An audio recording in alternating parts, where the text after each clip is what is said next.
Get your ghetto ass away from my courtroom, you ignorant black bitch! Officer Harrison grabbed the black woman by her throat and hurled her against the courtroom wall, right outside the judge's chambers. Her head cracked against the concrete. Blood exploded from her nose, staining her white blouse. "Officer Harrison, I'm Chief Claire Bry." "Chief?" He laughed in her face, tightening his grip on her neck.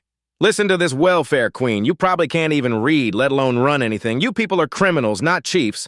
Now get your hood rat ass out before I drag you to lockup where trash like you belongs." The courtroom door burst open. Judge Ellis stood frozen, his face white as death. "Harrison, dear God, release her!"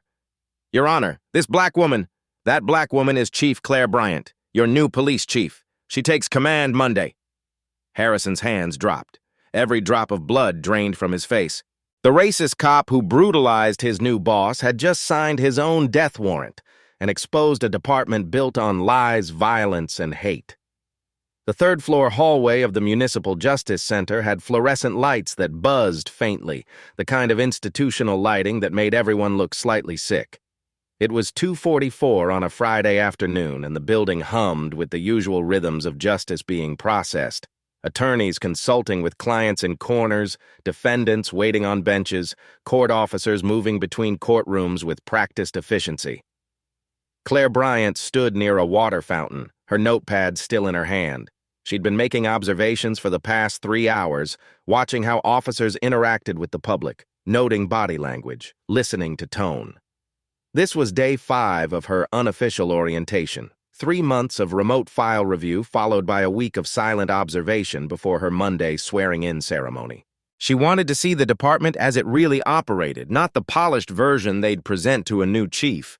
Officer Derek Harrison had been escorting a defendant from courtroom 3C to the holding cells.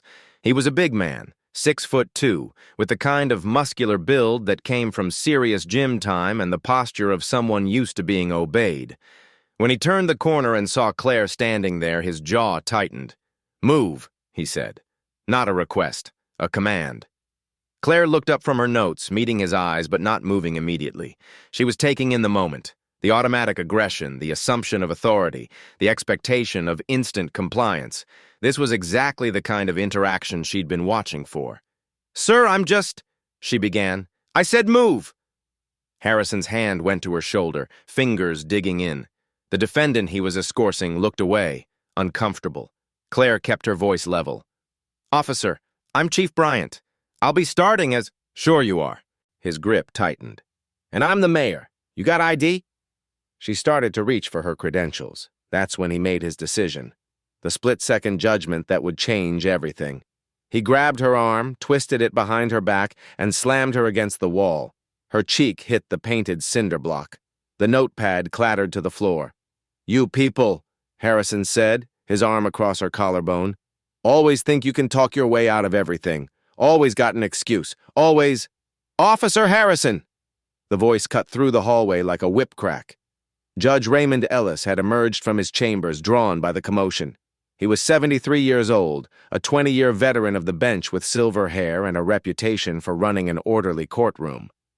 What he saw made him move faster than he had in years.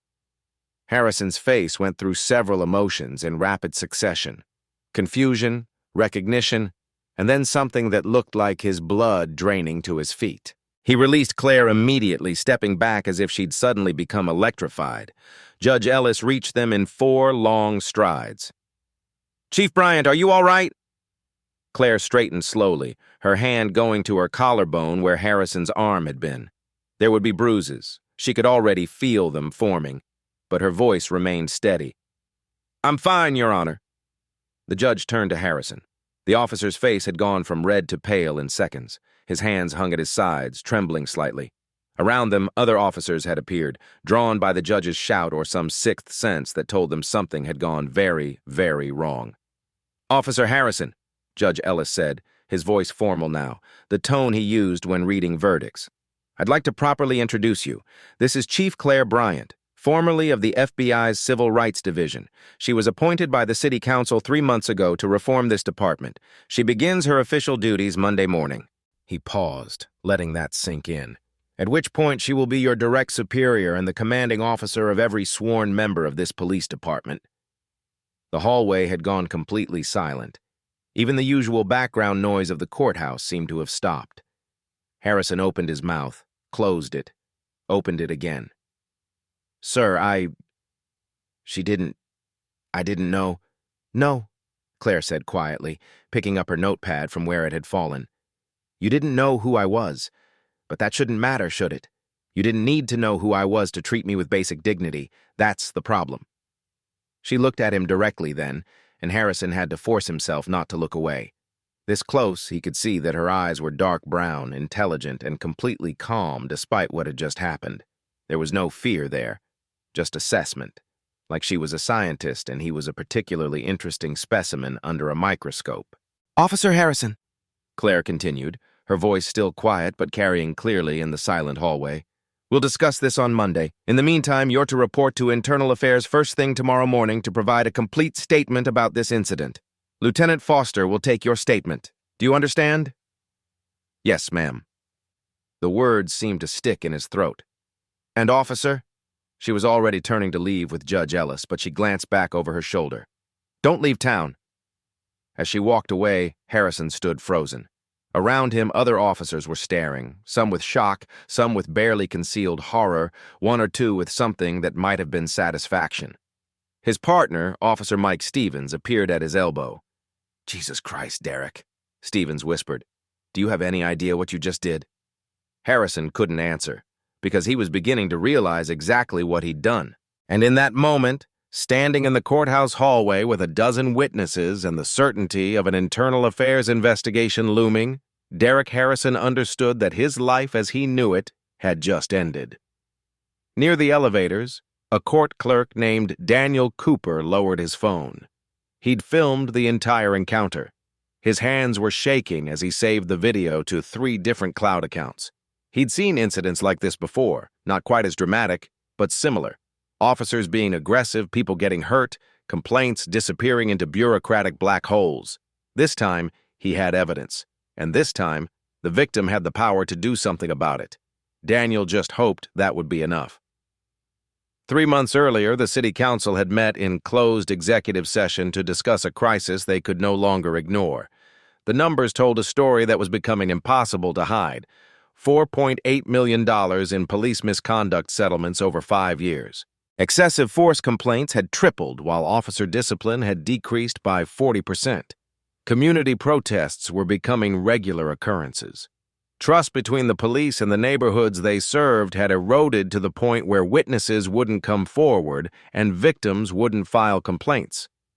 The department needed more than cosmetic reform. It needed someone from outside, someone with no ties to the existing power structure, someone with a proven track record of cleaning up corrupt departments. It needed someone like Claire Bryant. Her reputation had preceded her. 15 years with the FBI's Civil Rights Division, focusing on police misconduct cases. She'd taken down a sheriff's department in rural Georgia that had been systematically targeting black residents for decades. She'd dismantled a network of corrupt officers in a mid-sized city in Ohio who'd been running protection rackets. She'd developed investigation methodologies that became standard practice across federal law enforcement. Her philosophy was straightforward and unwavering. Bad officers don't survive in sunlight. They need darkness and silence and people looking the other way. Remove those conditions and they can't operate. But philosophy was one thing. Implementation was another. The city Claire was inheriting had problems that went deeper than a few bad officers. This was institutional, woven into training, protected by union contracts, enabled by a culture that prioritized loyalty over accountability. The 3rd Precinct, where Officer Harrison worked, was known throughout the city as the Fortress. It had the highest number of use-of-force incidents, the most complaints, and the lowest rate of sustained disciplinary actions. Officers who worked there wore it like a badge of honor. Captain Gerald Winters had commanded the 3rd Precinct for 8 years. He was a 25-year veteran who'd risen through the ranks by following one simple rule: take care of your officers, and they'll take care of you. What that meant in practice was a precinct where complaints disappeared, where body cameras mysteriously malfunctioned during controversial incidents, where internal investigations always seemed to find insufficient evidence. Winters had a saying he liked to repeat: "What happens on the street stays on the street." His officers loved him for it. The community lived in fear of what that protection enabled. Derek Harrison was a product of that culture, but he wasn't unique. He was one of 8 officers in the 3rd Precinct who shared certain characteristics: high arrest numbers, multiple complaints, and an aggressive approach to policing that walked the line between assertive and abusive. They called themselves the real cops, the ones willing to do what was necessary while everyone else worried about optics and public relations. Harrison's official personnel file painted the picture of a solid officer. Commendations for arrests, a few minor complaints quickly resolved, 12 years of steady service. But that file was a carefully curated fiction. The reality was buried in documents that had been misfiled, complaints that had been reclassified, and investigations that had been closed before they really began. 23 complaints had been filed against Harrison over his 12-year career. Official records showed only 4. Of those 4, all had been found unfounded or not sustained. The other 19 had simply vanished, lost in a system that seemed designed to lose inconvenient truths. Lieutenant Amanda Foster had watched this happen for years. She was one of only 3 black women in a department of 450 officers, and for the past 8 years, she'd been assigned to internal affairs. On paper, her job was to investigate complaints against officers. In practice, her job had become to manage complaints, to make them go away with as little damage as possible to the department's reputation and the officers involved. She'd started with idealism. She'd believed she could change things from within. But after the 20th case where she'd documented clear misconduct only to have her recommendation overruled, after the 30th time a victim had voluntarily withdrawn their complaint following a visit from a detective, after watching good officers get driven out while bad ones got protected, something in her had hardened. She couldn't leave. She had 2 kids and a mortgage and health insurance to worry about. But she could document. She could keep records. She could prepare for a day when someone might finally care about the truth. 3 years ago, she'd rented a storage unit under her sister's name. Every case she'd been ordered to bury, she photocopied first. Every piece of evidence she was told to lose, she kept a copy of. Every complaint that disappeared from official records, she preserved in her secret archive. It was insurance, and it was hope, and it was the only thing that let her sleep at night. When she heard about the courthouse incident, heard that Officer Harrison had assaulted the new chief on what was supposed to be her final day of observation, Amanda felt something she hadn't felt in years: genuine hope. If Chief Bryant survived the inevitable pushback, if she was actually serious about reform, if she was willing to fight, then maybe, finally, those files in the storage unit would matter. Harrison's history was a case study in how the system protected its own. 2 years ago, he'd pulled over Elena Rodriguez, a 28-year-old elementary school teacher, claiming he suspected her of drunk driving. She was completely sober. The breathalyzer proved it. But when she questioned why she was being stopped, Harrison had grabbed her arm and twisted it behind her back with such force that her shoulder dislocated. His report said she'd been combative and resistant. The dash camera footage, which existed despite later claims that it malfunctioned, showed nothing of the sort. But that footage was logged as damaged before anyone could review it thoroughly. Elena filed a complaint. 3 days later, Detective James Sullivan visited her home. Sullivan was a 15-year veteran who worked closely with Captain Winters. He was friendly, sympathetic even. He explained how these things worked, how expensive lawsuits could be, how stressful court appearances were, how these cases could drag on for years and affect her job at the school. "These situations," Sullivan told her, sitting in her living room with his badge visible and his voice gentle, "they're complicated. Officers make split-second decisions in difficult circumstances. Sometimes things look worse than they are. Sometimes it's better to let it go and move forward with your life." Elena withdrew her complaint 2 days later. She had surgery on her shoulder. It cost $8,000 out of pocket because her insurance didn't fully cover injuries sustained during police interaction. She still couldn't raise her arm above shoulder height without pain. She never filed another complaint. She taught her students to be respectful of police officers, and late at night, When her shoulder ached, she wondered how many other people had been in her situation and made the same choice she had. Marcus Johnson hadn't had the luxury of withdrawing his complaint because he'd been in jail. 3 years ago, when he was 19, he'd been walking home from his shift at a fast food restaurant. It was almost midnight. He was tired, his feet hurt, and he was thinking about his 11-month-old daughter waiting at home. Harrison and another officer stopped him. They said he matched the description of a suspect in a robbery, a description so vague it could have applied to any young black man in a hoodie. When Marcus asked what robbery, what description, why he was being stopped, Harrison threw him against a car. The force broke Marcus's collarbone. The arrest report said Marcus had attacked first, said he'd taken a swing at Harrison, said he'd resisted violently and needed to be subdued. 3 witnesses gave statements contradicting this. The witnesses' statements were lost. The case went forward based on Harrison's report. Marcus's public defender advised him to take a plea deal, assault on a police officer reduced to resisting arrest, time served plus probation. Marcus refused. He knew he hadn't done anything wrong. He believed the truth would come out. He spent 18 months in jail awaiting trial. He lost his job. He lost his apartment. His daughter's mother, frustrated and afraid, moved to another state and got a restraining order. By the time security footage from a nearby business finally surfaced, footage that clearly showed Marcus had done nothing wrong, the damage was done. The charges were dropped, but Marcus left jail with no job, no home, no family, and a deep understanding of how little justice had to do with truth. He was 22 now. He worked odd jobs when he could find them. He avoided police like they carried a disease, and when he heard that Chief Bryant wanted to interview him about his case, his first instinct was to refuse.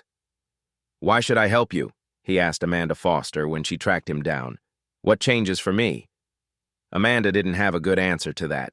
The truth was, nothing changed Marcus's past, but she tried anyway. "Nothing changes what happened to you," she said. "But maybe we can stop it from happening to the next kid walking home from work." Marcus had looked at her for a long moment, then slowly nodded. Not because he believed in the system, he'd learned that lesson too well, but because he remembered being 19 and believing that the truth mattered. Maybe somewhere there was still a 19-year-old kid who deserved to keep believing that. The pattern Amanda uncovered in her secret files was damning. 47 cases over 4 years, all following similar trajectories. An aggressive encounter, often in a neighborhood with poor camera coverage. A report that justified force by claiming resistance or threat. Complaints filed and then vanishing. Victims who withdrew statements or couldn't be reached for follow-up. Internal investigations that concluded with insufficient evidence or not sustained. And woven through it all, the same names appearing again and again. Harrison, Sullivan, Winters. 3 officers who supplemented each other's reports, who backed up each other's stories, who ensured that complaints never gained traction. But it wasn't just them. There were records clerks who misfiled complaints. There were union representatives who counseled officers on how to phrase their reports. There was Maxwell Bennett, an attorney who specialized in defending police officers and who had represented officers in 89 misconduct cases over 5 years. 89 cases, and not a single sustained violation. Bennett's fees came from the union's legal defense fund, but he also ran a consulting firm that provided use of force training to the department. A contract worth $250,000 a year. Captain Winters sat on the committee that approved that contract. Winters also received $15,000 annually in speaking fees from Bennett's firm. It was a closed loop. Money flowed from the department to Bennett's firm. Bennett defended officers who generated lawsuits. The lawsuits got settled with taxpayer money. The officers stayed on the job. The pattern continued. And the community paid the price in settlements, in fear, in the slow erosion of trust that came from knowing that no matter how wrong an officer's actions were, there would be no accountability. Claire had spent 3 months reviewing files remotely before arriving in the city. What she found matched patterns she'd seen before, the bureaucratic architecture of impunity. But seeing it in documents was different from seeing it in person. That Friday afternoon in the courthouse, when Harrison had slammed her against the wall, Claire had felt several things in quick succession. Pain, professional assessment of the situation, and a cold clarity about exactly what she was up against. This wasn't one bad officer. This was a culture that had taught officers like Harrison that they could get away with it, that had rewarded aggression and protected abuse, that had made people like Elena and Marcus and dozens of others feel like their only option was to stay silent and move on. As she left the courthouse that afternoon, her shoulder already bruising, Claire knew that Monday's swearing-in ceremony would be the beginning of the real work. Not the work of running a police department. That was the easy part. The real work would be dismantling a system that had been built over decades to protect itself from exactly this kind of scrutiny. In her temporary apartment that night, Claire reviewed her notes from the week. She documented 14 separate instances of problematic officer-citizen interactions. The courthouse incident was just the most dramatic.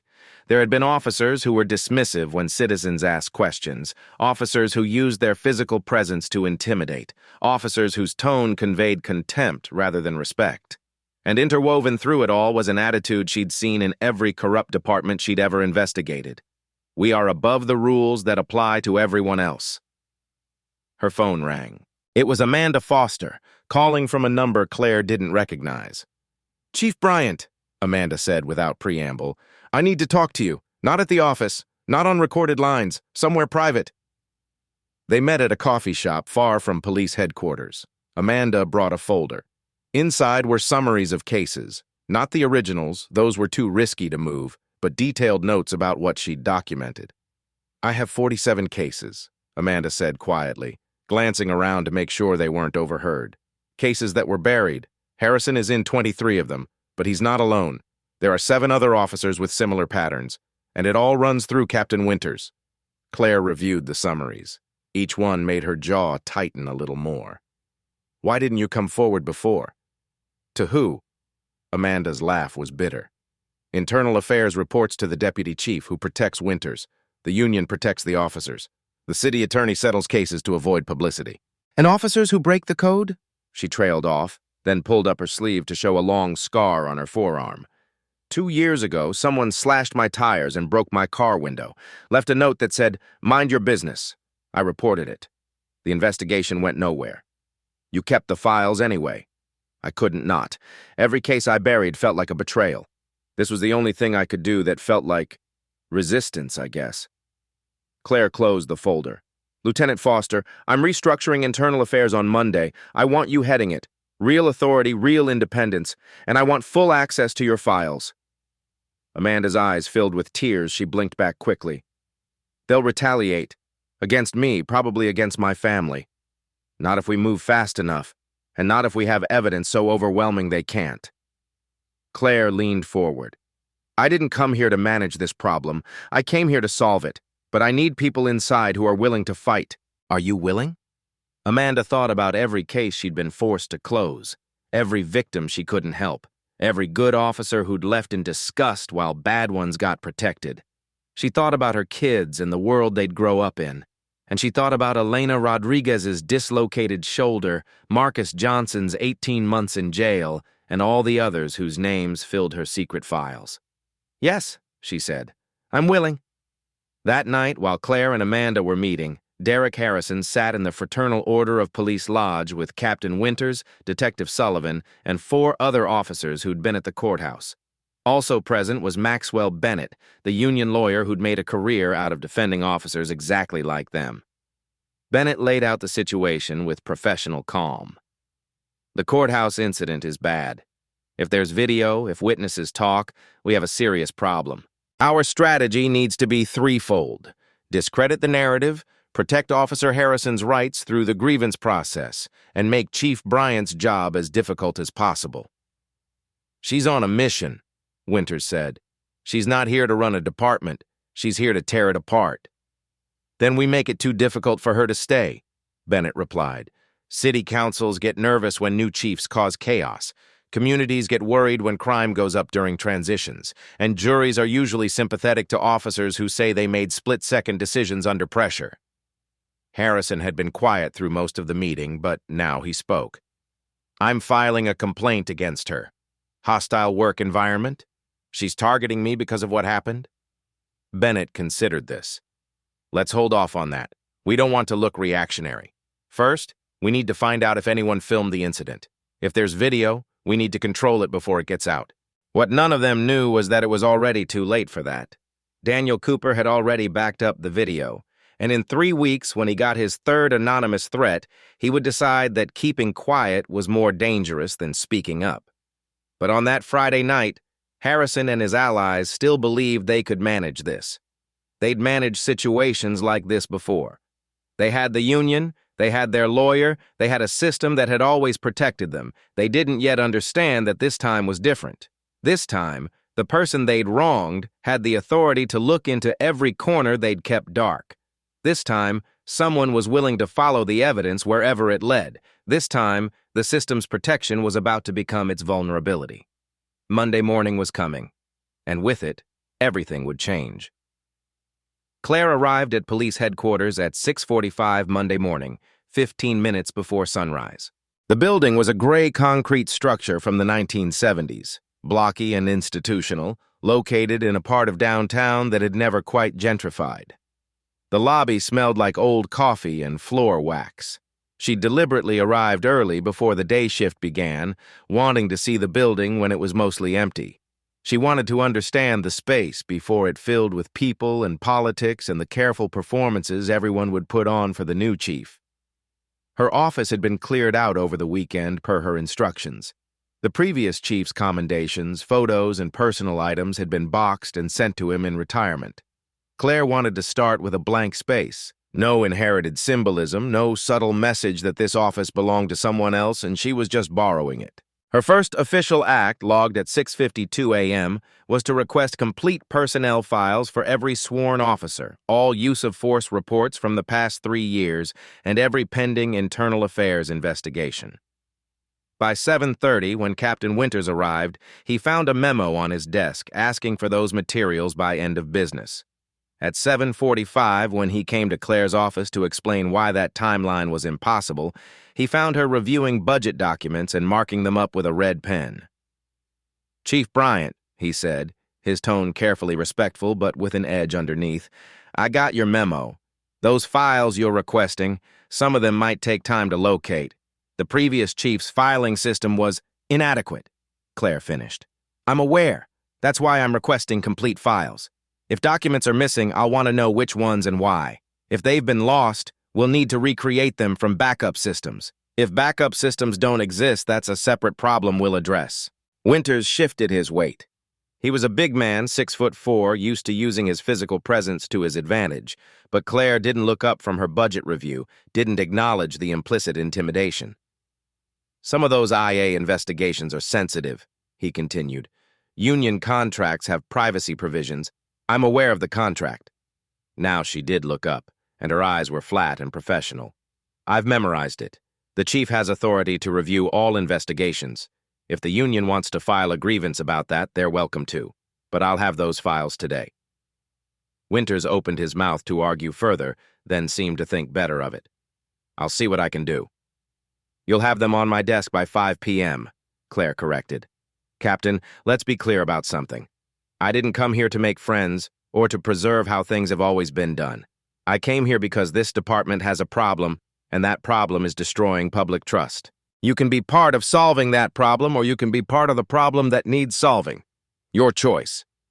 After he left, Claire allowed herself a small smile. First shot across the bow. Let them understand that she wasn't going to be managed or controlled or slowly absorbed into the existing culture. The all-hands meeting was scheduled for 9 a.m. Claire had every 3rd Precinct day shift officer assembled in the precinct's community room, 45 officers packed into a space designed for 30. She wanted them uncomfortable, wanted them crowded together, wanted them to understand that the old comfortable arrangements were done. She didn't waste time with pleasantries. "I'm Chief Claire Bryant. I'm not here to make friends. I'm here because this department has a trust problem with the community it serves, and that puts all of you in danger. When people don't trust police, they don't report crimes. They don't come forward as witnesses. They don't call for help when they need it. That makes your jobs harder and more dangerous." The room was silent. Officers sat with crossed arms, skeptical faces, a few openly hostile expressions. "I'm going to address what happened Friday directly," Claire continued. "Officer Harrison assaulted me in the courthouse. That investigation will proceed by the book. Internal Affairs will conduct a thorough investigation, evidence will be gathered, and there will be a fair process. If you have a problem with that, if you think your commanding officer should be exempt from accountability when she's assaulted, there's the door." No one moved, but the tension in the room ratcheted up several notches. Let me be clear about something else. I've spent the past week observing operations throughout the department. I've reviewed 3 months of files and reports. What I've found is a pattern of aggressive policing that crosses the line from firm to abusive, and a complaint process that seems designed to make complaints disappear rather than address them. Derek Harrison sat in the back row, his jaw clenched so tight it looked painful. Around him, officers exchanged glances. "That ends now," Claire said. "Starting today, every use of force will be documented completely.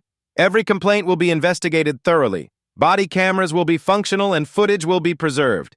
And if you think that's unfair, if you think that's tying your hands, then I'd suggest you find a different profession."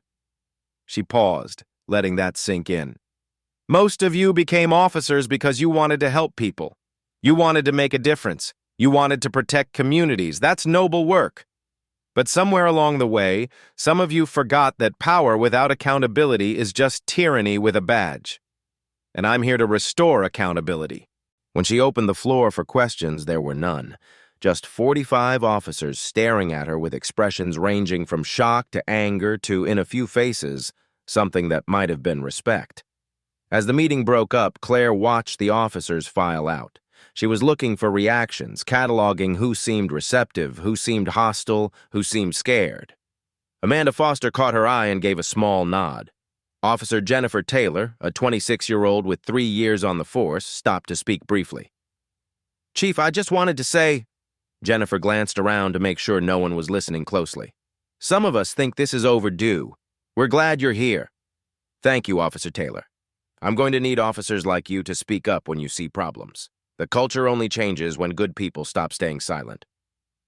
After Jennifer left, Captain Winters requested a private word. He closed the office door and turned to face Claire, and now the respectful facade was gone. "Chief, you just declared war on this entire precinct." "No, Captain. I declared that this precinct will follow the law and department policy. If that feels like war to you, that tells me everything I need to know about how things have been run. You don't understand how policing works in this city. These neighborhoods—" "Captain Winters." Claire opened a file folder on her desk. "I have documentation of 3 incidents from the past 2 years where you personally signed off on complaint closures without conducting any meaningful investigation.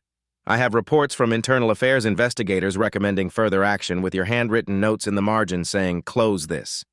I have evidence that you've been taking speaking fees from Maxwell Bennett's consulting firm while sitting on the committee that approves his training contracts."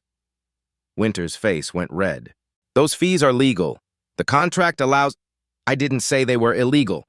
I said they create a conflict of interest. Bennett makes money defending officers who generate misconduct complaints. You have a financial relationship with Bennett. You close investigations into those same officers. It doesn't matter if it's technically legal. It's wrong, and it's the kind of thing that destroys public trust." "I'm going to the union with this," Winters said, his voice tight with anger. "Please do. I've already met with union leadership.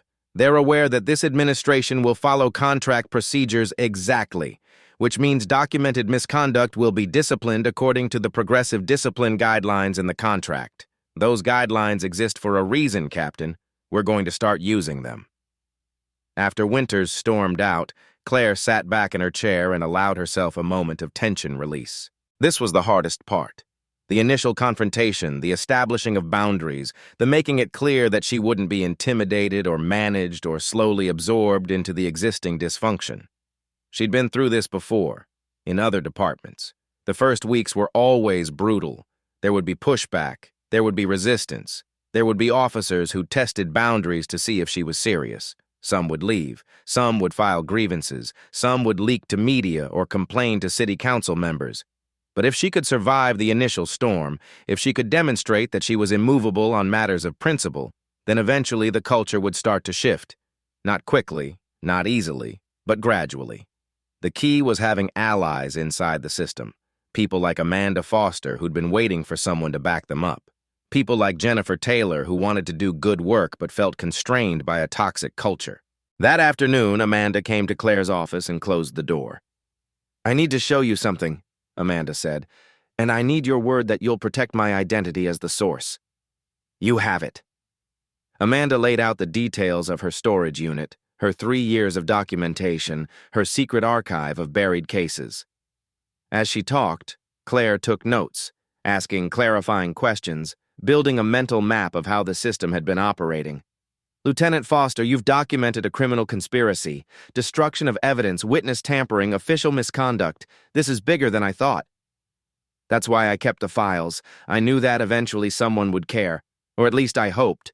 Amanda's voice was tired. "Chief, they're going to know I'm the source. They'll retaliate. Not if we move fast enough, and not if we build a case so strong they're too busy defending themselves to come after you." Claire stood up and walked to the window, looking out at the city. "Here's what I need you to do. Get me access to those files. Make copies of everything. Then I want you to start contacting victims, everyone you remember filing complaints that disappeared. Tell them we're conducting a comprehensive review and we want to hear their stories. Some of them won't talk. They're too scared. I know. But some will. The ones who've been waiting for someone to listen." Claire turned back to Amanda. "And I need you to do one more thing. I'm restructuring internal affairs. As of tomorrow, you're the commanding officer of IA with the rank of captain. You'll report directly to me, and you'll have full authority to investigate any allegation regardless of rank or political connections." Amanda's eyes widened. "Chief, the Union will fight that. Winters will be furious." "Let them fight. The previous structure obviously didn't work. Time to try something new."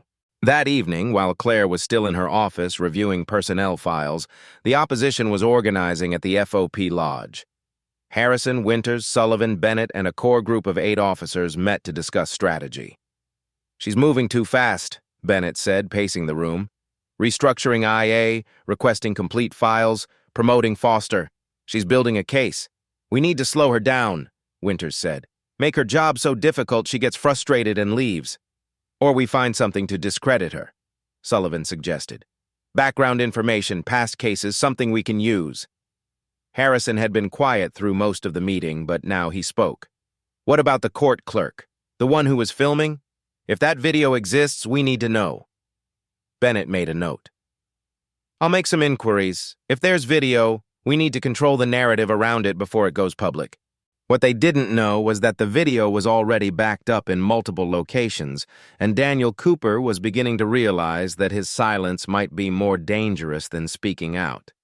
But on that Monday evening, both sides were still maneuvering, still gathering strength, still preparing for the real battle that was coming. In her apartment, Claire reviewed the day's events. The confrontations had gone as expected.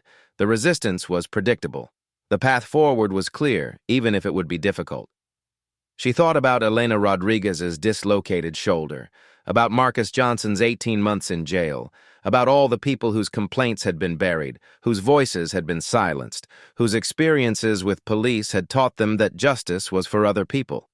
This was why she did this work, not for the politics or the authority or the challenge, but for them.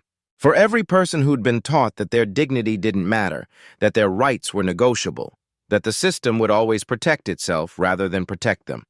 She had 3 months of documentation, Amanda's files, and a growing list of victims willing to talk. It wasn't enough yet, but it was a start. And tomorrow she'd continue building the case. Day by day, file by file, witness by witness, until the evidence was so overwhelming that even a corrupt system couldn't ignore it. Derek Harrison had made a mistake when he slammed her against that wall. He'd created a victim with power and authority and the ability to look into every dark corner he and his colleagues had been hiding in. Now the only question was how deep the corruption went and how many people would have to fall before the department could be rebuilt into something worth believing in. Amanda's storage unit was in a facility on the edge of the city, the kind of place that advertised 24-hour access and climate control, but mostly catered to people who had more possessions than space. Unit 237 was 10 feet by 10 feet, filled with filing boxes stacked 3 high, each labeled with dates and case numbers that existed nowhere in official records. Claire arrived at 7 a.m. on Tuesday, accompanied by two FBI agents she'd worked with during her time in the Bureau. She'd called in a favor. If this case was as big as she suspected, she'd need federal resources eventually. Better to establish those relationships now. "These are just the cases from the past 4 years," Amanda explained, pulling out the first box. "I couldn't save everything from before that. I was too scared, too new, too convinced I might get caught." The first case Claire reviewed was Elena Rodriguez. The file contained the original complaint form in Elena's handwriting, describing how Officer Harrison had dislocated her shoulder during a traffic stop. There was a copy of the medical report showing the injury. There were photos Elena had taken of the bruising, and there was the internal memo from Amanda recommending further investigation, along with Captain Winter's handwritten note. Complainant history of traffic violations suggests pattern of resistance, close as unfounded. Elena had no history of traffic violations. That was simply a lie. The second case involved Marcus Johnson. Amanda had copies of the witness statements that had disappeared. 3 people who'd seen Harrison throw Marcus against the car, breaking his collarbone. There was the original arrest report, with its claim that Marcus had attacked first. And there was a supplemental report from Detective Sullivan, written 2 days after the arrest, that described Marcus as having known gang affiliations. Another lie, designed to make the victim seem less credible. As Claire worked through the boxes, a pattern emerged with crystalline clarity. Each case followed a similar script. First, an aggressive encounter, usually in a neighborhood with poor camera coverage. The arrest reports always justified force by claiming the subject had been combative, resistant, or threatening. The language was often identical, suggesting officers had been trained to use specific phrases that would provide legal cover. Second, when complaints were filed, they were assigned to Detective Sullivan for investigation. Sullivan's reports were filed quickly, often within 24 hours, which was impossibly fast for a thorough investigation. His findings were always the same: insufficient evidence, conflicting accounts, no sustained violation. Third, complainants frequently reported being visited by officers, usually Sullivan or someone working with him, who suggested that pursuing the complaint would be difficult, stressful, and potentially harmful to their employment or family situation. These conversations weren't documented anywhere, but victim after victim described similar experiences. Fourth, if complainants persisted, evidence had a way of disappearing. Body camera footage was corrupted. Witness statements were misfiled. Medical records that should have been part of the investigation couldn't be located. And finally, Captain Winters would close the case, often with a notation suggesting the complainant wasn't credible or had a history that undermined their claims that were frequently false. Claire had seen corrupt systems before, but this was systematic in a way that suggested long practice and careful refinement. This wasn't a few bad officers taking advantage of a weak system. This was an actively maintained apparatus designed to protect misconduct. By the end of the first day at the storage unit, Claire had documented 47 cases following this pattern. But the deeper she dug, the more connections she found. Case number 32 involved a young mother named Sarah Williams.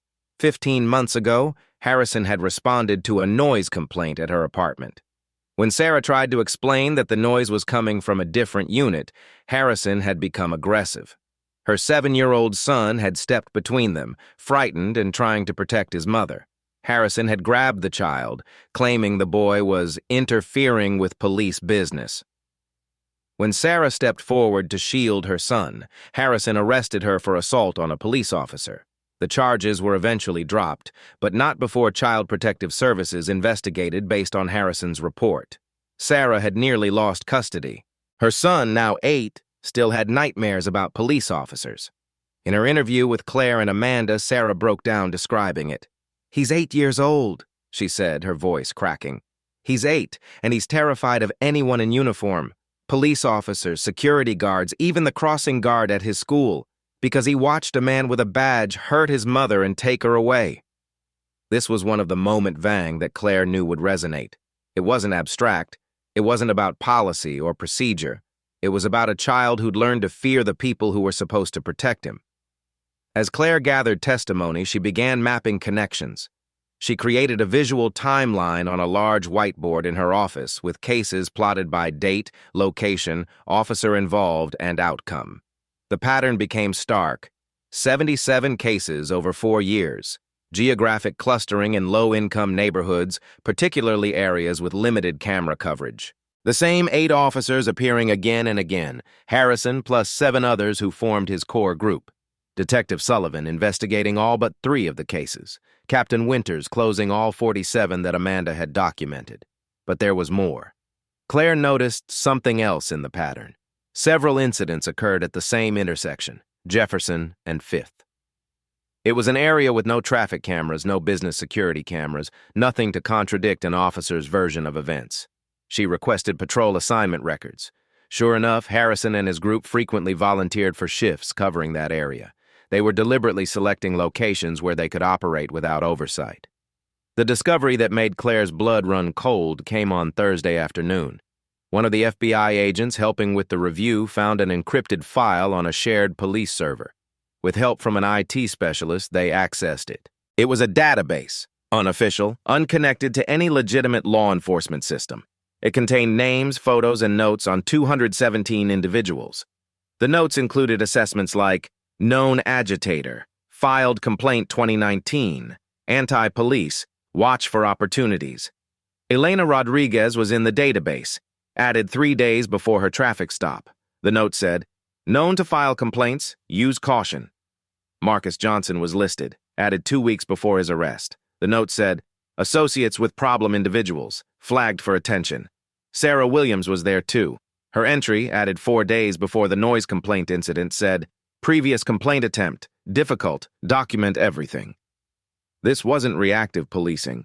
This was a targeting system. Officers weren't just responding aggressively to situations, they were identifying individuals and creating situations. When Claire presented this finding to Amanda, the lieutenant's hands shook as she reviewed the names. This is premeditation, Amanda said. They weren't just covering up misconduct, they were planning it. We need to preserve this database before anyone knows we've accessed it, Claire said.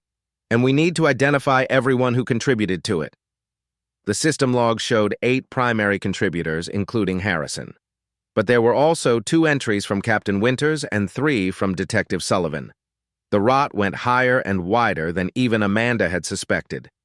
Claire's next step was to understand the financial incentives maintaining this system. Following the money revealed a network that was almost elegant in its corruption. Maxwell Bennett's law firm had represented officers in 89 misconduct cases over 5 years. His fees, paid by the union's legal defense fund, totaled $2.1 million. But Bennett also owned a consulting firm that provided use-of-force training to the department, a contract worth $250,000 annually. Captain Winters sat on the committee that approved that contract, and Winters received $15,000 per year in speaking fees from Bennett's consulting company. The incentive structure was clear. Bennett profited from defending misconduct cases and from training officers who generated those cases. Winters benefited financially from maintaining a relationship with Bennett. And the union's legal defense fund, funded by officer dues, paid for all of it. But there was another financial trail. When cases went to settlement, the city's insurance company paid out. That insurance company had raised rates 3 times in 5 years, costing taxpayers an additional $900,000 annually. Yet disciplinary actions against officers had decreased, sending a clear message to insurance adjusters. This city protects bad officers even when it costs money. Claire compiled all of this into a comprehensive report. 77 documented cases, 217 people in the targeting database, $4.8 million in settlements. A systematic pattern of evidence tampering and witness intimidation, financial conflicts of interest, and a culture that prioritized loyalty over accountability at every level. She had statistical evidence, she had documentary evidence, she had witness testimony, but she knew from experience that wasn't enough. Systems this entrenched had ways of deflecting statistical analysis, claiming isolated incidents, suggesting reformed procedures. What she needed was something undeniable. Something that would make the community demand accountability. Something that would put a human face on the statistics. She needed the video of what Harrison had done to her to become public. Daniel Cooper had been living in fear for 3 weeks. After the courthouse incident, he'd backed up the video but hadn't decided what to do with it. Then he'd started getting texts from blocked numbers. Saw you filming. Delete it. Final warning. 2 nights ago, someone had broken into his apartment while he was at work. Nothing was stolen, but his laptop had been moved. His desk had been searched. The message was clear. We can get to you. Daniel called the police to report the break-in. The responding officer took a cursory report and left. Daniel knew nothing would come of it. That's when he made his decision. The threats weren't going to stop. If anything, they'd escalate. His only protection was making the video so public that harming him would draw more attention than it prevented.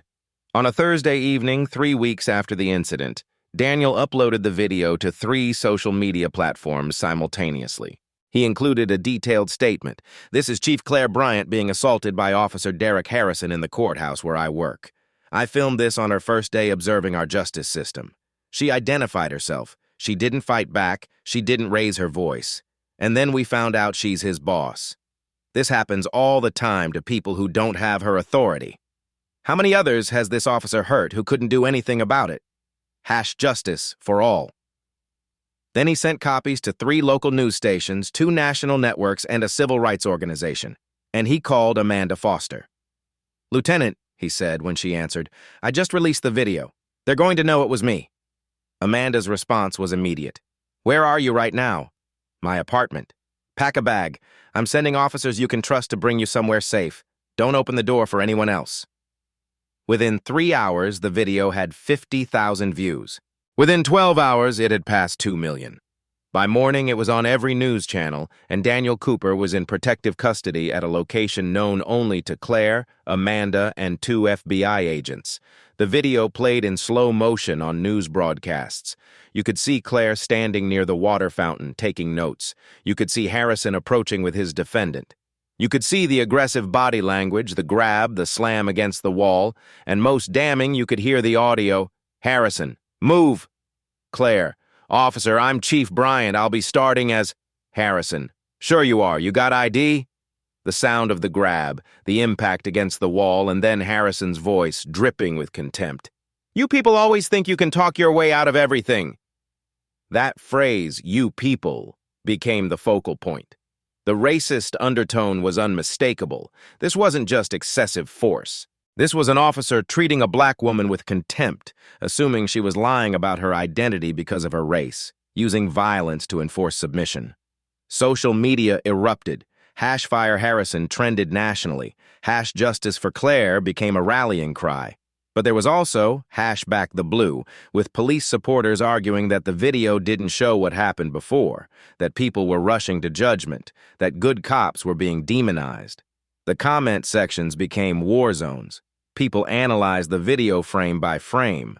Some noted that Harrison continued to press his arm against Claire's collarbone even after Judge Ellis appeared. Others pointed out that his first instinct wasn't to check if she was okay, but to make excuses. Victims started coming forward publicly. Elena Rodriguez gave a televised interview describing her dislocated shoulder and showing her surgical scars. "He did the same thing to me," she said. "I didn't have a video, I didn't have power, so I just lived with it." The city's major newspaper ran a front-page article.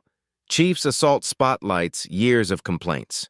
The story detailed the $4.8 million in settlements, the pattern of complaints, the questions about internal affairs investigations. By Friday morning, 3,000 people had gathered at City Hall for a rally. Community activists who'd been demanding police reform for years finally felt validated. Mothers whose sons had been brutalized shared their stories, and throughout it all, the video played on large screens. Harrison's violence, Claire's composure, the inescapable evidence. The police union held a counter press conference. President Thomas Bradley, flanked by officers in uniform, pushed back. "Officer Harrison made a mistake, and he's being crucified for it. This video doesn't show the full context. We don't know what Chief Bryant said or did before the camera started rolling. What we do know is that she's launched a campaign against dedicated officers, and now she's using this incident to justify it." The implication was clear. Claire had provoked the incident to manufacture a crisis that would justify her reform agenda. Some media outlets gave this narrative equal weight. Questions surround police chief assault video, ran one headline. Was Chief Bryant where she should have been? Questioned another. But the momentum was building. The mayor, facing intense pressure, announced a public disciplinary hearing to be held in 2 weeks. It would be open to the community, streamed online, presided over by a retired federal judge. All evidence would be presented. Both sides would have their say. Claire watched these developments from her office, managing the department while the controversy swirled around her. Internally, the department was fracturing. About 40% of officers believed Harrison was being scapegoated. 20% quietly supported Claire. The remaining 40% wanted to keep their heads down and wait for it all to blow over. Amanda reported threats against herself and the other officers who'd been publicly supportive of Claire. Someone spray-painted "traitor" on Claire's personal car. Daniel Cooper, despite protective custody, received death threats through social media. And through it all, Harrison and his allies prepared their defense, convinced they could weather this storm like they'd weathered others. What they didn't understand yet was that Claire wasn't just fighting about one incident. She was using that incident as leverage to expose the entire system. The video made people pay attention. But the real case, the one she was building methodically with Amanda's files, victim testimony, and documented patterns, would be what brought the system down. The public hearing was 2 weeks away. Claire had that long to finalize her case, to line up every witness, to organize every piece of evidence into an argument so overwhelming that even sympathetic juries couldn't ignore it. She worked 16-hour days, reviewing files, preparing presentations, coordinating with the city attorney. She met with Elena, Marcus, Sarah, and 36 other victims, preparing them for testimony, explaining what to expect, promising them that this time, finally, someone would listen. And she thought about what came after. Even if she won at the hearing, even if Harrison was fired and Winters was disciplined and the system was exposed, reform would be a years-long process. Culture didn't change overnight, but she'd learned long ago that you change culture by changing consequences. Make misconduct costly, make accountability real, and gradually the culture adapts. 1 week before the hearing, Claire received an anonymous package. Inside was a USB drive containing emails between Winters and Bennett discussing strategies for managing difficult complainants. There were recorded conversations of Sullivan coaching officers on how to phrase their reports. There were financial records showing Bennett's payments to Sandra Morris, the records clerk who'd misplaced so many complaints. Someone inside the system was helping. Someone who'd been part of it but couldn't stomach it anymore. Claire didn't know who. She didn't need to know. She just needed to use what they'd given her. The architecture of corruption that had protected officers like Harrison for years was about to be displayed in full public view. Every tactic, every lie, every manipulation would be documented and explained. And when it was all laid out, when the community could see exactly how they'd been failed, maybe then real change could begin. The hearing was scheduled for Friday, 2 weeks after the video went viral. In those 14 days, the city became a pressure cooker. Daily protests outside police headquarters, counter-protests defending police, media camping out for statements, city council members receiving hundreds of calls daily, the police union threatening a vote of no confidence in Chief Bryant, community groups demanding immediate action. Claire maintained her routine. Arrive early, work late, respond to no media requests beyond brief written statements. She let others drive the public narrative while she focused on building an unassailable case. The day before the hearing, she met with all her witnesses one final time. Elena Rodriguez, Marcus Johnson, Sarah Williams, and 4 others who'd agreed to testify publicly. Daniel Cooper, nervous but determined. Nathan Woods, the evidence technician who'd finally come forward as her anonymous source. Tomorrow will be difficult, Claire told them. Maxwell Bennett is an excellent attorney. He'll try to discredit you to make you look unreliable, to suggest you have ulterior motives. He'll bring up anything in your past that he thinks might undermine your credibility. Let him try, Sarah said, her voice steady despite the fear in her eyes. I want my son to see that sometimes people do fight back, that sometimes the truth matters. Elena nodded. I've been quiet for 2 years. Letting them get away with what they did to me was supposed to make my life easier. But it didn't. It just made me complicit in what they did to everyone who came after me. Marcus was the most skeptical. "I'm doing this because you asked. But, Chief, I've been through this system. I know how it works. Don't get your hopes up that one hearing changes everything." "You're right," Claire said. "One hearing won't change everything, but it can be the beginning. It can make it impossible for people to say they didn't know. And that's step one." The hearing was held in the city council chambers, the only public space large enough to accommodate the expected crowd. By 8 a.m., an hour before the scheduled start, every seat was filled. Media filled the designated press area. Community members lined the walls. Outside, several hundred more watched on large screens that had been set up in the plaza. Security was intense. Everyone passed through metal detectors. Police officers in full uniform stood at every entrance. The tension in the air was almost physical. The panel consisted of 5 people: retired federal judge Margaret Price as hearing officer, Mayor Catherine Vaughn, City Attorney David Morales, and 2 civilian review board members. This wasn't a criminal trial. It was an administrative hearing to determine whether Officer Harrison had violated department policy and, more broadly, whether systemic problems existed in the department. Claire sat at one table with the city attorney and Amanda Foster. At the opposite table sat Harrison, Captain Winters, Detective Sullivan, and Maxwell Bennett.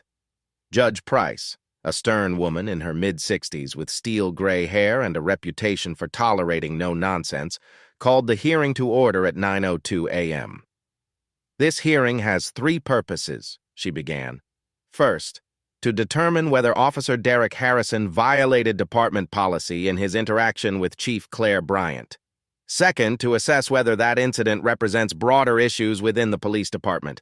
Third, to make recommendations regarding discipline and reform.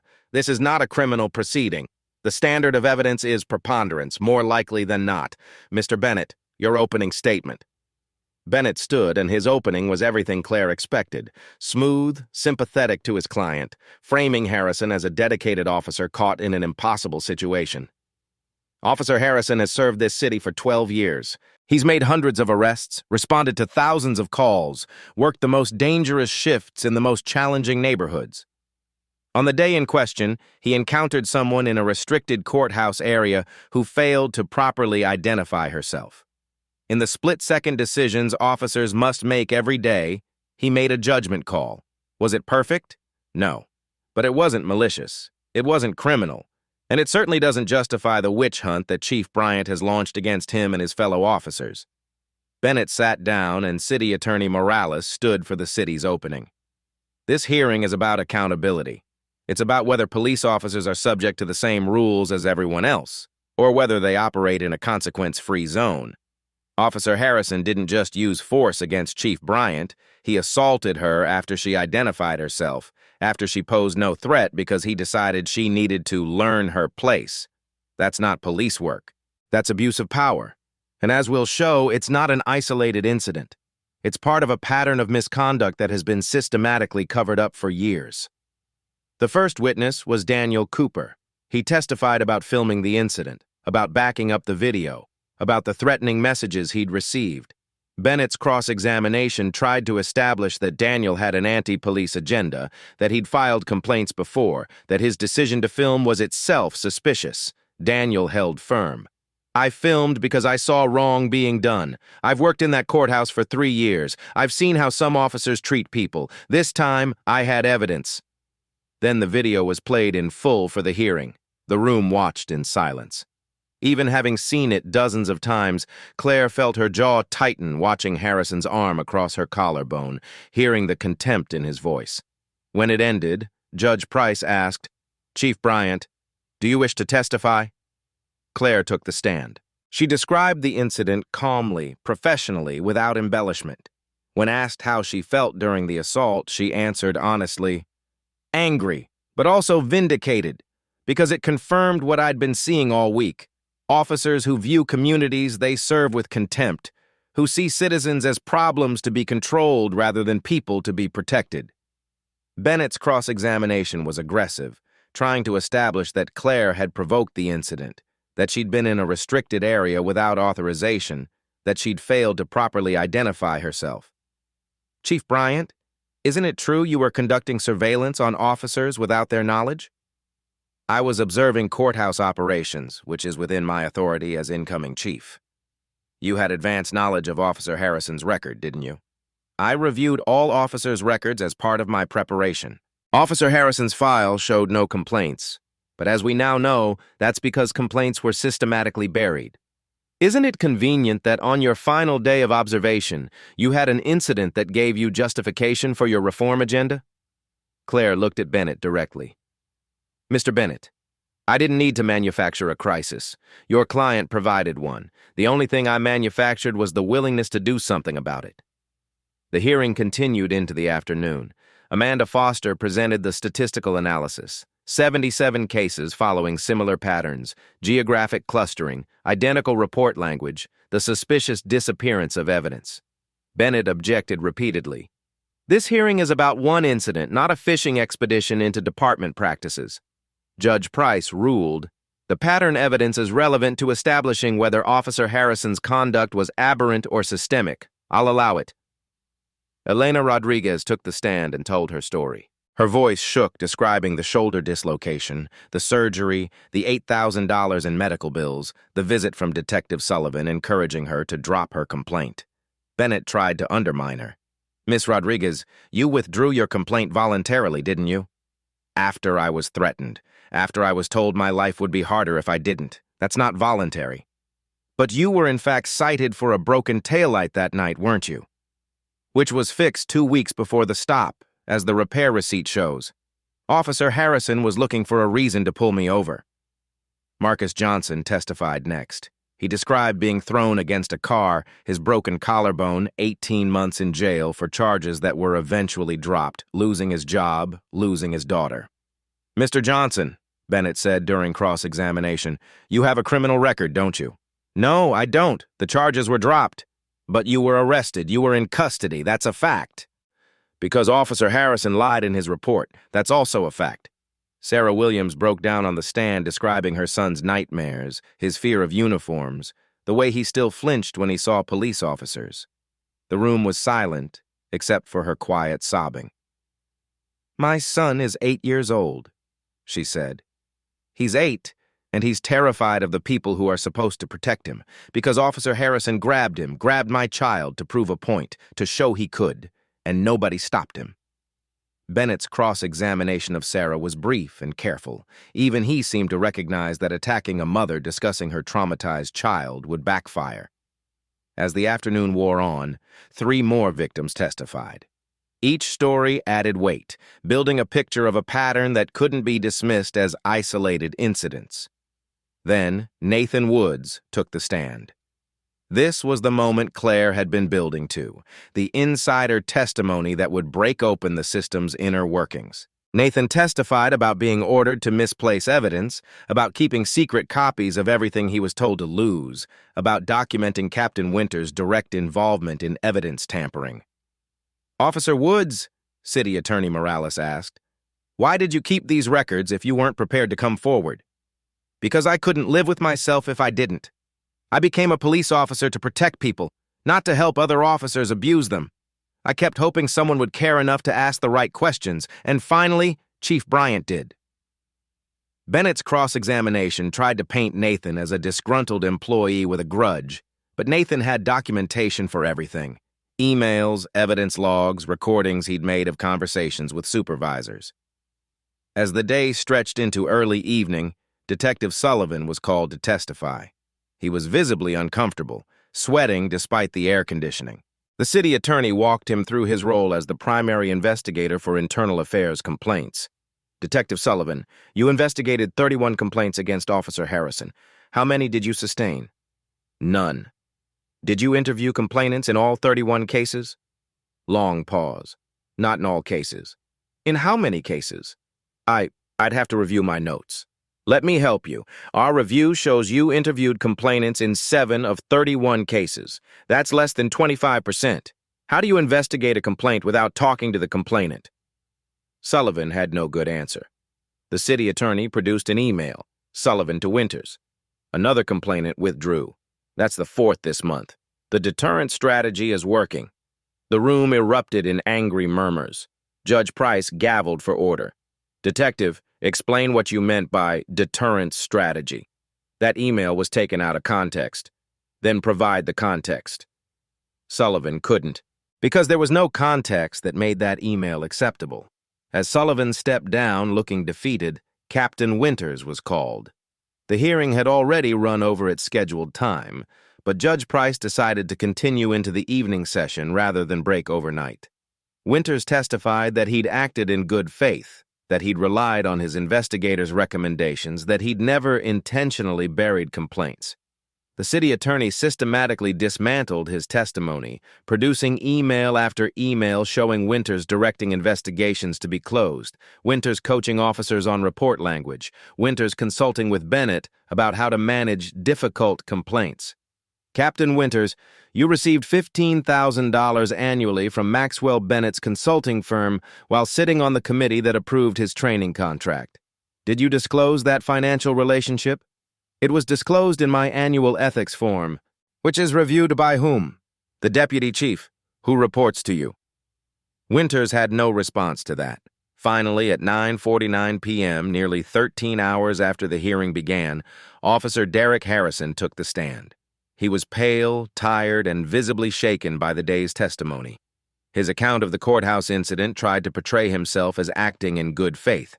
I didn't hear her identify herself clearly. I perceived a security threat. I used appropriate force to control the situation. But the video contradicted him. Audio analysis, played for the hearing, showed Claire's identification was clearly audible. The city attorney walked Harrison through his career. 67 use-of-force incidents over 12 years, 23 complaints, identical phrasing across dozens of reports. Officer Harrison, who taught you to write reports using these specific phrases? I learned report writing and training. Which training? Maxwell Bennett's street survival course? Harrison glanced at Bennett, unsure how to answer. I attended that course, yes. And it included a section on report writing, didn't it? A section that taught you how to justify force in your documentation? It taught us to document accurately. Let me read from the course materials. The city attorney held up a document. Section 7, report writing for officer safety. Always include language about subjects' furtive movements, aggressive posture, or failure to comply with commands. These phrases establish legal justification for escalation. Does that sound like documenting accurately, or does it sound like creating a narrative? Harrison had no answer. The final piece of evidence was the blue database that Nathan Woods had helped uncover. When its existence was revealed, a targeting list of 217 people, including victims who'd filed complaints. The reaction in the chambers was audible shock. Elena Rodriguez's name was shown on screen along with her entry. Known to file complaints, use caution. Added 3 days before her traffic stop. Marcus Johnson's entry, associates with problem individuals, flagged for attention. Added 2 weeks before his arrest. Sarah Williams. Previous complaint attempt, difficult. Document everything. Added 4 days before the noise complaint. Officer Harrison, the city attorney asked, did you contribute to this database? It was a tool for officer safety. A tool for officer safety that targeted people who'd filed complaints against police? We were just keeping track of problem individuals. Individuals whose problem was that they'd exercised their right to file complaints when officers violated their rights. Judge Price had to gavel for order 3 times as the audience reacted. Closing arguments came near midnight. The chambers were still full. No one had left, despite the late hour and the length of the hearing. Bennett's closing tried to salvage what he could. Officer Harrison made mistakes, but he's being used as a scapegoat for systemic issues he didn't create.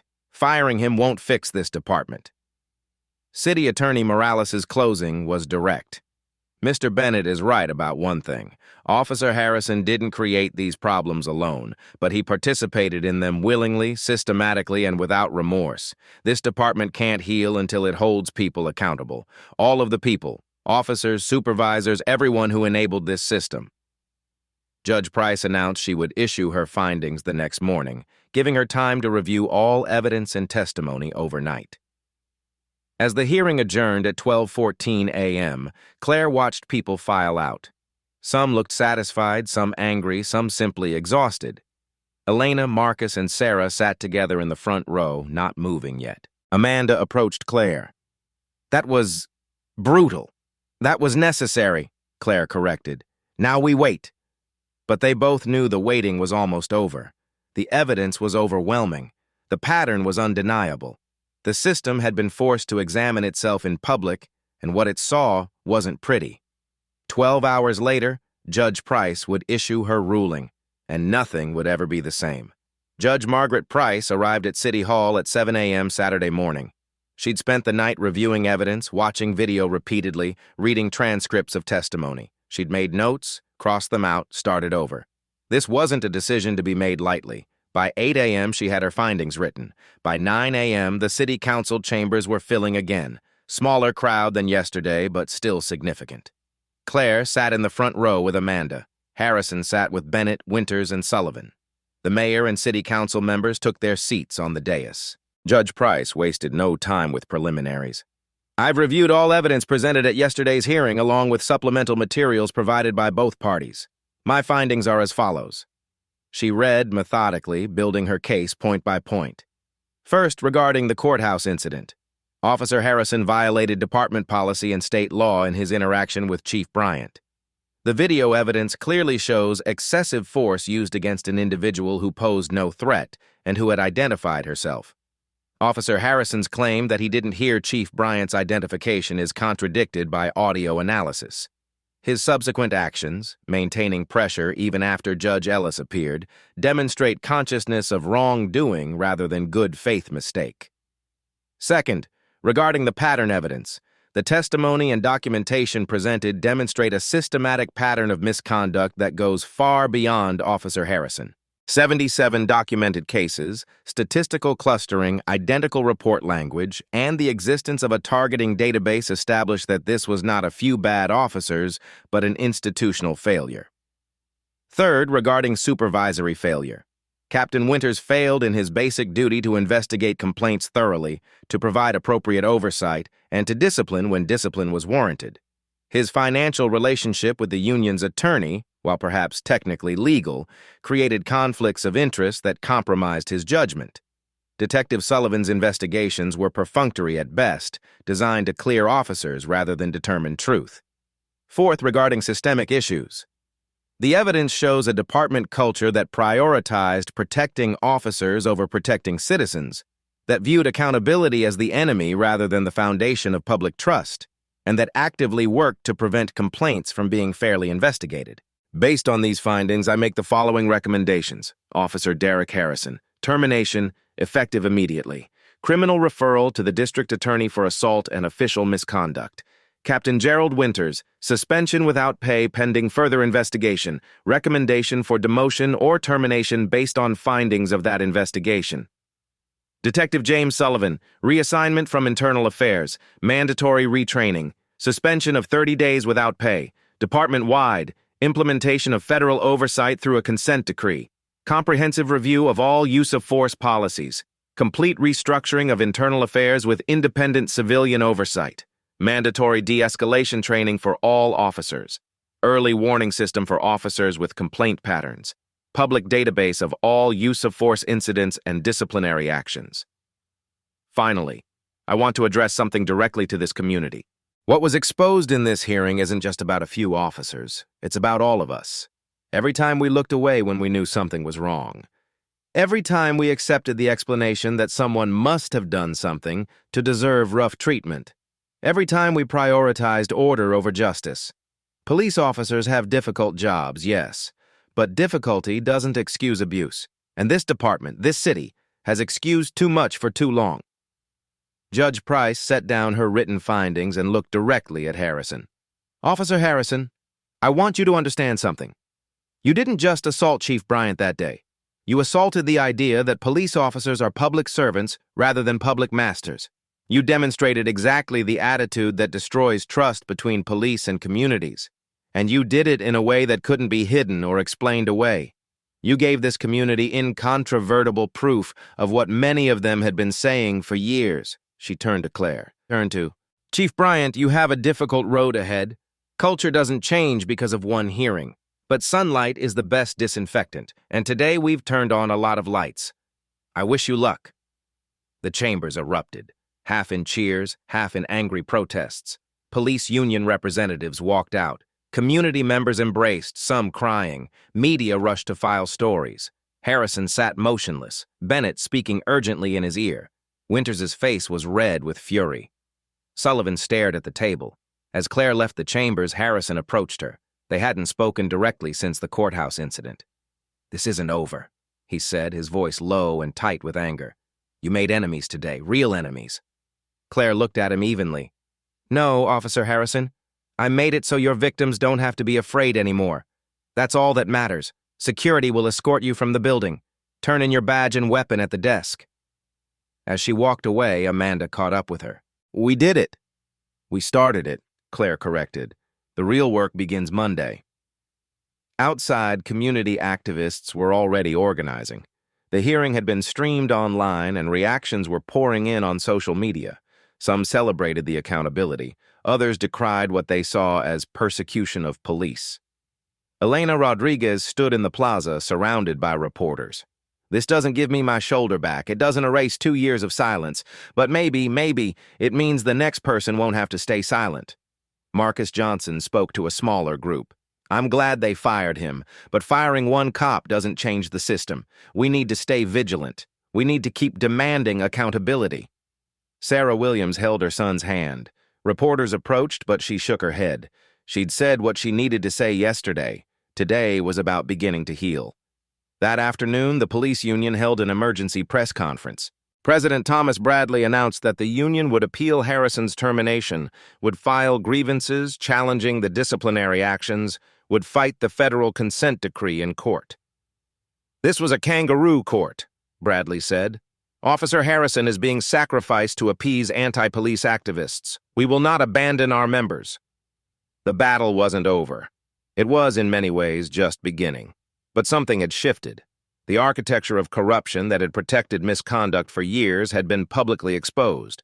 The tactics that had worked before, intimidating victims, losing evidence, closing investigations without real scrutiny, couldn't work anymore because everyone was watching now.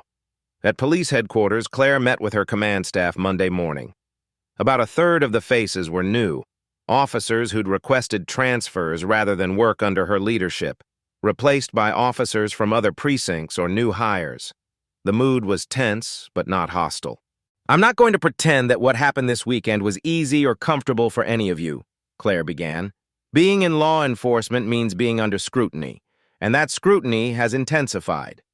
But here's what I want you to understand. Accountability protects good officers. When bad officers get away with misconduct, it makes everyone look bad. It makes your jobs harder and more dangerous. It erodes the trust you need to do effective police work. Starting today, we're implementing new procedures. Every use of force will be reviewed. Every complaint will be investigated thoroughly. Body cameras will be mandatory and footage will be preserved. We're instituting an early warning system to identify problematic patterns before they escalate.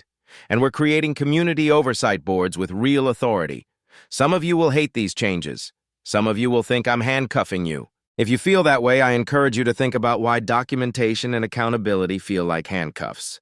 The officers who don't need to worry about documentation are the ones who have nothing to hide. Most of you became police officers for the right reasons. You wanted to help. You wanted to make a difference. You wanted to protect.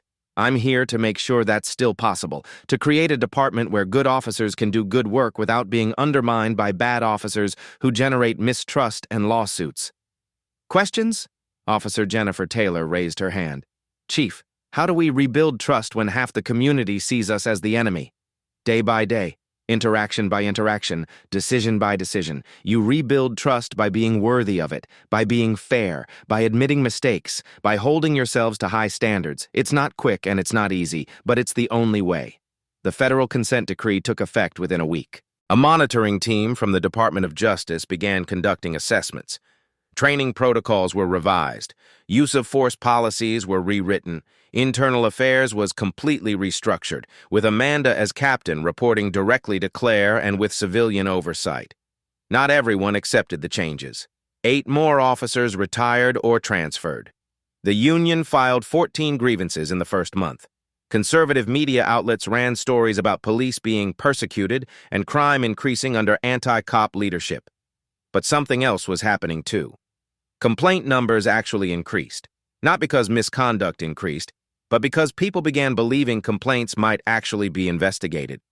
Officers started reporting colleagues' misconduct they previously would have stayed silent about. Community groups that had been adversarial began showing up at precinct meetings willing to engage.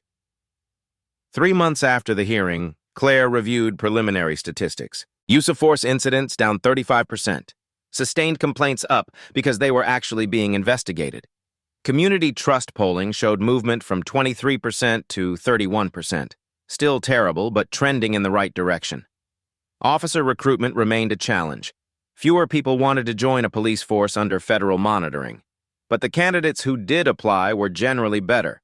People who understood that accountability was part of the job, not an obstacle to it. Derek Harrison's criminal trial was set for 6 months out.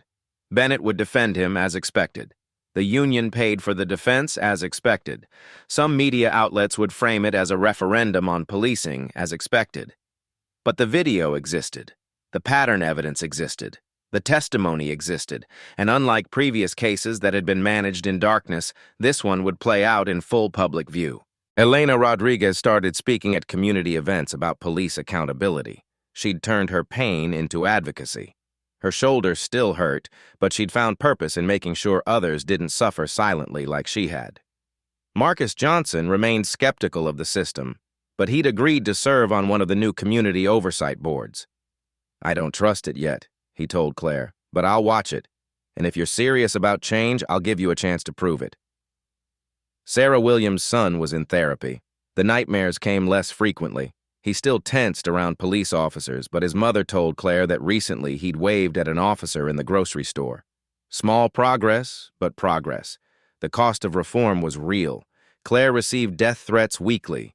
Her car had been vandalized twice more. She had security detail whenever she left headquarters. Amanda reported similar harassment. Officers who supported reforms were ostracized by colleagues. But the alternative, accepting that the system was unfixable, that abuse was inevitable, that power would always protect itself, was unacceptable. Late one night, 6 weeks after the hearing, Claire sat in her office reviewing implementation plans for the consent decree. Amanda stopped by with coffee. "You should go home," Amanda said. "You can't work 20-hour days forever." "I keep thinking about all the people we couldn't help. Everyone who filed complaints before I got here. Everyone who suffered in silence because they knew complaining was pointless." "You can't change the past," Amanda said gently. "But you're changing the future.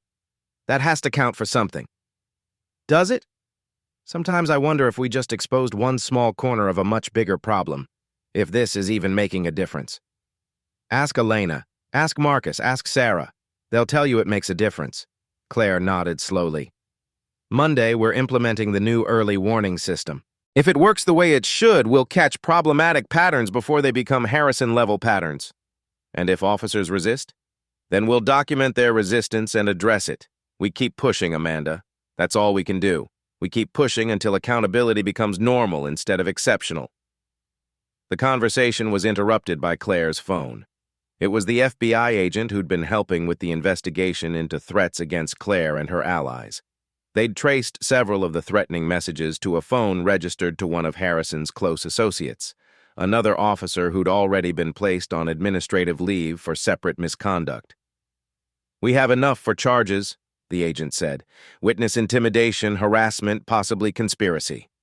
More evidence that the corruption went wide and deep, more work to do, more battles to fight, but also more proof that exposing the system, forcing it into sunlight, was working." As Claire ended the call, she thought about Judge Price's words. Sunlight is the best disinfectant. The courthouse incident had opened a door. The hearing had shone light through it. Now the work was following that light into every corner where misconduct had hidden. It would take years. There would be setbacks. Some battles would be lost. But for the first time in a long time, accountability wasn't just a word. It was becoming a reality. 6 months after the hearing, on a cold Monday morning in March, Claire arrived at headquarters to find a new recruit class touring the building. 23 men and women, diverse in background and ethnicity, all wearing crisp new uniforms that still had that brand new stiffness. One of them, a young black woman named Officer Jasmine Anderson, approached Claire as the tour passed her office. Chief Bryant? Jasmine's voice carried a mix of respect and nervousness. I just wanted to say I joined because of you, because you showed that things could be different, that police work could be about serving, not ruling. Claire studied the young officer's face, seeing the idealism there, the hope that hadn't yet been tested by the realities of the job. Officer Anderson, let me tell you something important. The badge you're wearing is a responsibility, not a license. You'll see things that will make you want to take shortcuts, to cover for colleagues, to accept that this is just how things are done. Don't. The moment you compromise your integrity to fit in is the moment you become part of the problem. Yes, ma'am. Jasmine stood straighter. I won't let you down. After the recruits moved on, Claire returned to the stack of files on her desk. The work never stopped. Today's agenda included reviewing implementation reports for the consent decree, meeting with Community Oversight Board, addressing a complaint filed against an officer in the 5th Precinct, and preparing testimony for Harrison's criminal trial, which was starting next week. The trial would be another public spectacle. Bennett had filed multiple motions to exclude evidence, to limit testimony, to change venue. All had been denied. The case would proceed with the video, the victim testimony, the pattern evidence all admissible. Some legal analysts predicted an easy conviction. Others warned that juries were often sympathetic to police officers, that split-second decision-making doctrine might provide Harrison with a defense. Claire wouldn't speculate. She'd present the evidence and let the system work. That's all she could control. The statistics told a story of incremental progress. Use of force incidents were down 42% from pre-reform levels. Community trust polling had climbed to 38%, still below 50 but trending upward. Complaints were being investigated thoroughly, with a sustained rate now at 23% compared to 3% before Claire's arrival. But numbers didn't capture everything. They didn't capture the veteran officer who'd approached Amanda last week to report a colleague's excessive force, something that would have been unthinkable a year ago. They didn't capture the community meeting where residents and police officers had actually listened to each other instead of shouting. They didn't capture the slow, difficult process of culture change. There were still problems, still officers who resisted reforms, still community members who'd been hurt too badly to trust again, still politicians who used police reform as a political football. The police union had eventually elected new leadership more willing to work with Claire's administration, but tensions remained. Officers complained that body cameras and documentation requirements made their jobs harder. Community activists argued that reforms didn't go far enough, that the system was still fundamentally broken. Both sides had points. This was messy, complicated work without clear solutions. Elena Rodriguez had become a prominent voice in police reform advocacy. She spoke at conferences, wrote op-eds, appeared on panels. Her shoulder still hurt on cold days, but she'd transformed her pain into purpose. Nothing fixes what happened to me, she told a community gathering in February. But every person who files a complaint now and gets a real investigation, that honors what I went through. That makes it mean something. Marcus Johnson remained more skeptical. He served on the Community Oversight Board but pushed constantly for more aggressive reforms. The system will always try to protect itself, he said at one meeting. The moment we get comfortable, the moment we stop pushing, it'll slide back to old patterns. We can't let up. He was probably right. Change required constant pressure, constant vigilance, constant willingness to call out problems. Sarah Williams focused on her son. The therapy was helping. He'd made a friend whose father was a police officer, one of the reform-minded ones, and was slowly learning that not all people in uniforms were threats. He drew a picture last week, Sarah told Claire during a chance encounter at a grocery store. A police officer helping someone. First time I've seen him draw police as helpers instead of scary. It's a small thing, but it's not a small thing, Claire said. It's the whole point. Daniel Cooper had returned to work at the courthouse, though he'd requested a transfer to a different building.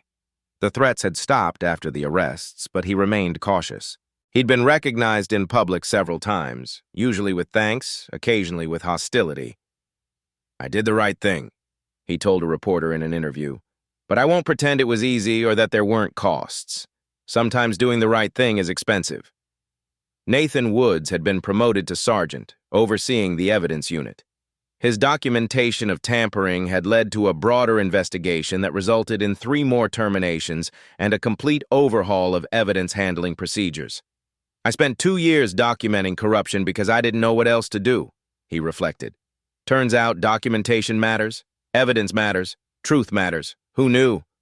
Amanda Foster, now Captain Foster, headed internal affairs with real authority and independence.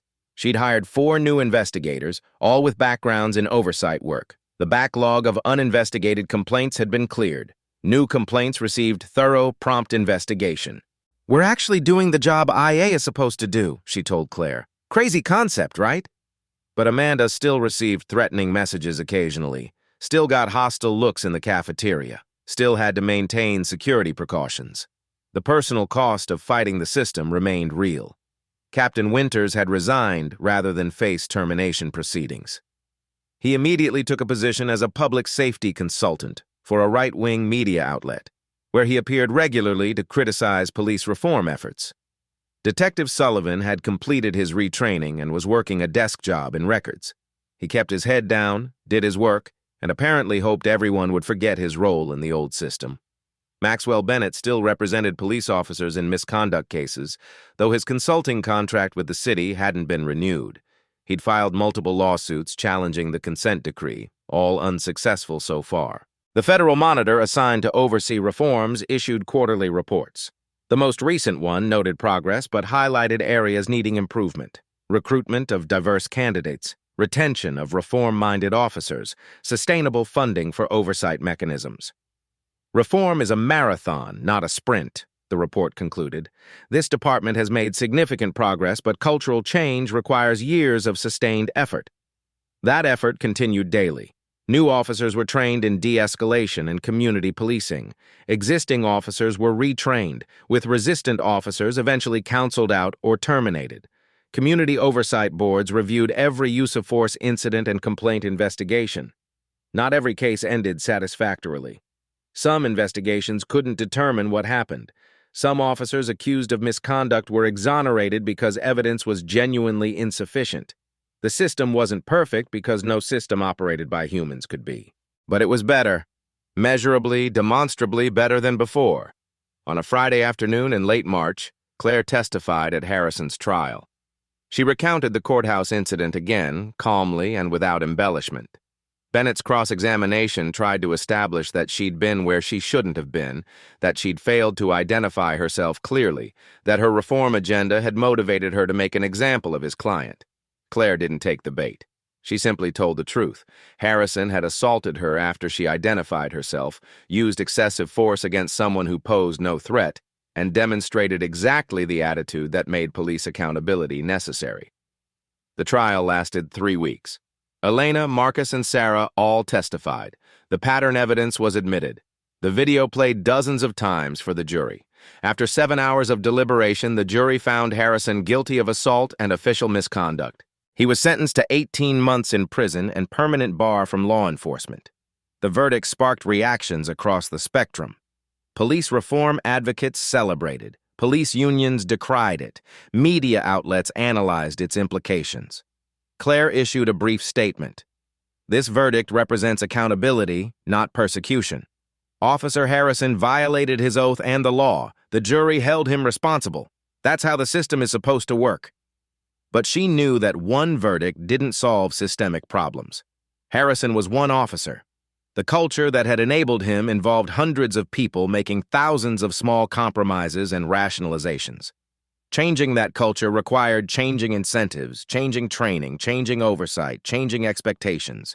It required years of sustained pressure.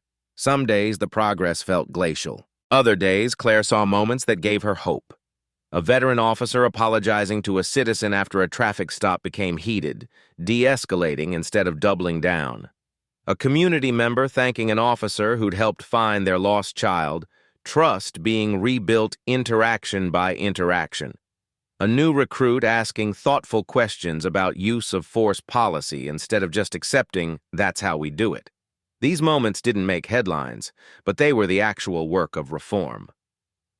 Late one night, 3 weeks after Harrison's conviction, Claire sat in her office reviewing the latest implementation reports. Amanda stopped by, as she often did during these late sessions. "You know what I realized?" Amanda said. "A year ago, I had a storage unit full of cases I couldn't do anything about. Now I have an office where we actually investigate complaints. It's almost surreal." "Progress is surreal when you're used to dysfunction," Claire agreed. "But it's also fragile. This only works if we keep pushing. The moment we get complacent—" "I know the system will try to slide back." Amanda sat down. "But we've changed things structurally. Body cameras are policy. Oversight is embedded. Early warning systems are in place. It can't slide back as easily as before." "Can't slide back easily isn't the same as can't slide back at all." "No," Amanda agreed. "But it's something. A year ago it was nothing. Now it's something." They sat in companionable silence for a moment, two women who'd fought the same battle from different positions and were now allies in the ongoing work. "I got an email yesterday," Amanda said, "from a woman in California who read about what we did here. She's filing a complaint against an officer in her city, and she cited our case. Said it gave her hope that complaints can actually matter." "One case at a time," Claire said. "That's how systems change. One person deciding to speak up. One investigator deciding to do the job right. One leader deciding accountability matters more than protecting the institution." "Think we'll be doing this in 10 years? "I hope not. I hope in 10 years this department won't need someone like me pushing constantly. I hope the culture will have shifted enough that accountability is just how things work." "And if it hasn't?" Claire smiled slightly. "Then I guess we keep pushing." She thought about the new recruits she'd met that morning, about Officer Jasmine Anderson, idealistic and determined, about all the people who joined law enforcement for the right reasons, and then had to navigate systems that made doing the right thing difficult. The work wasn't finished. It would never be completely finished. There would always be officers who shouldn't be officers, supervisors who covered for them, systems that prioritized self-protection over accountability. But the work was happening. That was the important thing. As Claire gathered her files to leave for the night, she paused at the window. The city stretched out below, lights flickering in the darkness. Somewhere out there, someone was having an interaction with police. Maybe it would be respectful and professional. Maybe it wouldn't be. But now, at least, if it wasn't, there were mechanisms to address it. Not perfect mechanisms, not flawless oversight, but something. A chance at accountability where before there had been none. That was progress. Messy, incomplete, fragile progress, but progress nonetheless. She picked up her bag and turned off the office light. Tomorrow would bring more complaints to investigate, more resistance to overcome, more incremental changes to implement. But tonight, she could acknowledge that the fight was worth it. That Elena and Marcus and Sarah and all the others who'd found the courage to speak up had changed something real. Justice wasn't a moment. It was a process. It wasn't a verdict. It was a choice made every day by people willing to do the hard work of holding systems accountable. Officer Harrison was one person. The system that protected him was bigger. Dismantling it took time, courage, and people willing to risk everything for what was right. This story wasn't over. Stories like this never were. But today, there was one less victim. Tomorrow, maybe there would be one less again. And maybe, eventually, there would come a day when someone like Claire didn't have to fight this fight. But until then, the work continued. As Claire left headquarters, she saw Officer Jasmine Anderson and another new recruit practicing de-escalation techniques in the training yard, even though their shift had ended. Learning, preparing, trying to be the kind of officers their communities needed. Claire paused to watch them for a moment. Then she walked to her car, started the engine, and drove home through the city she served. A city slowly, painfully, learning that power without accountability was tyranny, and that the badge was a responsibility, not a license. The road was long, but at least finally they were walking it.